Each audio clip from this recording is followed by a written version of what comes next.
It's going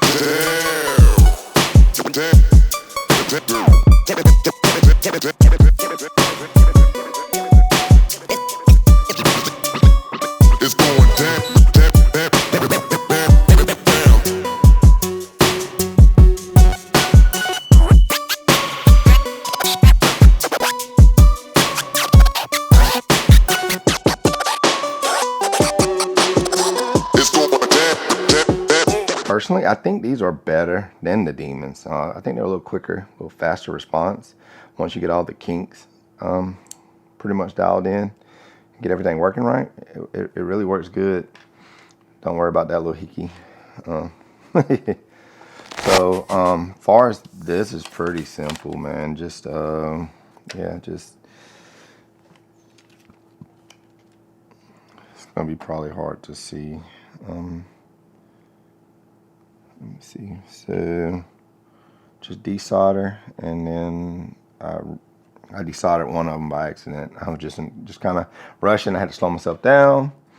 But you got R70, R71, and then over here you have the Q29 and the spot for the D14. Then come on this side you have the Q20. So it's right there. Some ECUs actually, some ECUs already have that. Well, I'm not sure which ones, but I had an ECU in my boosted 4-door, and that one was already there.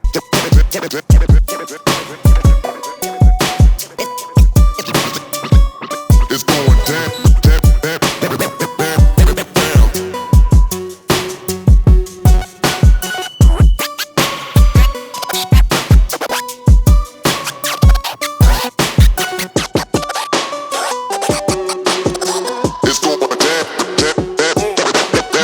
Alright guys, so I got a week before I pull out my coupe.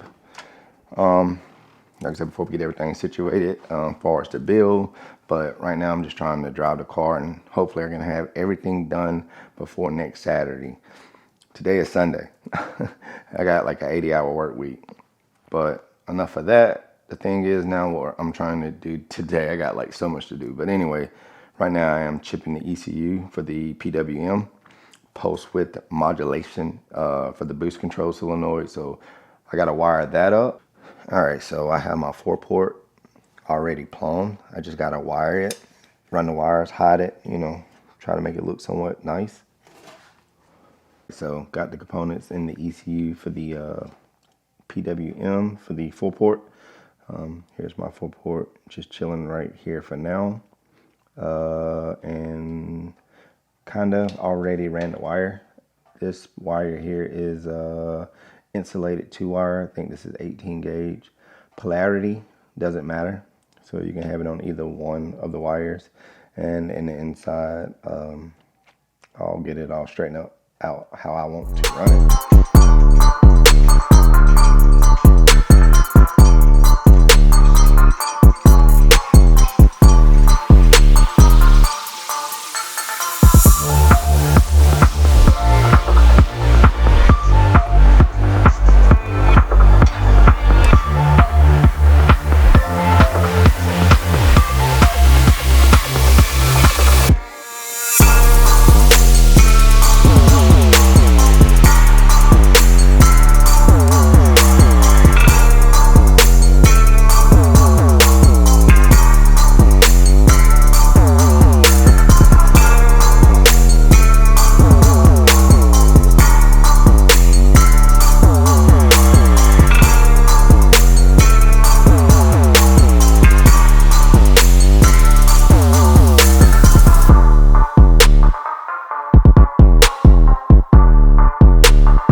To parameters,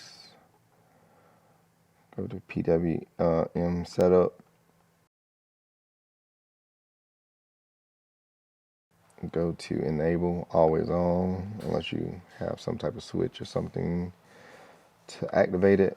go to A11 EGR, and then we'll go to, so basically just to test it out real quick, you set this to 50. As you can tell, you can hear it, and but what I do, pretty much set it at 40% frequency, and so I'm not going to do any boost by gear as of now. So the goal is really to just drive the car, enjoy the car for a little bit before I do start building the engine, which I'm going to do some videos of checking the specs of that motor, or the LS I have over there, to pretty much figure out what size pistons, if I can stick with the stock bore. If I can't, then I want to see if I can go with the 80, I think it's 81 2, or either go with 81.5, so we'll see.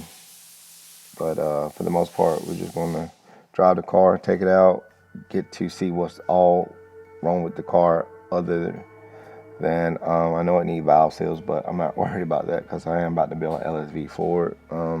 But just far as the car itself, like I said, it has been set for like 8 years, or something like that. I own it too, and my homie had it for a good bit. I did actually put the components in my little cousin's ECU, the black man. He has a turbo single cam, which hopefully we get some footage of it on the, actually it was some on the last video, but we got to tune that car.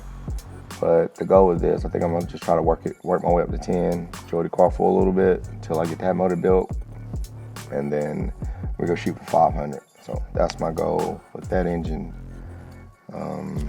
Just a quick little simple video, man. Just trying to document the progress of the build and see how far we go, and hopefully I can get better with this. I had everything planned, and yeah, things didn't go as planned. So, but I am going to see. We'll hit 10. Let's do 20. So 20%. Look at the graph. You can actually see. Live recording.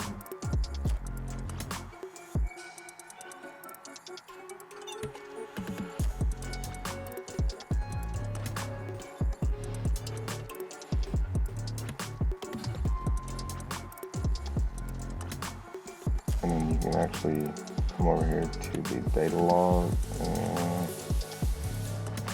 you got PWM on, input on, active, and then you can look here at the base duty is 20%.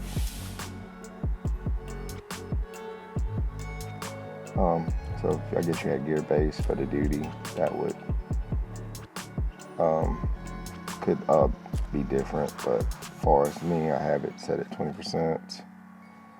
I should have showed you guys how to, so like say for instance, let me show you something. Let's see, let's get out of it. Let's back up. Disable. Alright, so go back to PWM. So like say for instance, so like right now, so say for instance I want it 50% or whatever, and you can just hear it at all time. All you have to do is change this to PSI and put 1. And then for wastegate, I put my wastegate spring, which is I think a 7-pound spring. Honestly, I gotta go to PSI. Change it to 7 PSI. And that's for the most part is it. I think mostly, I'm not sure how I have mine configured, but I think this is normally open. I think the way, just have to figure out which way you're running it, running your lines. Yeah. So if you're running your lines, I think backwards, you can do normally close or something like that. I don't know. But this is my first time with a 4-port, so we'll play around with it once we start driving the car and we'll go from there, man. But I'm gonna wrap this video up and call the wife. But you guys have a good one, and I'll catch you in the next one.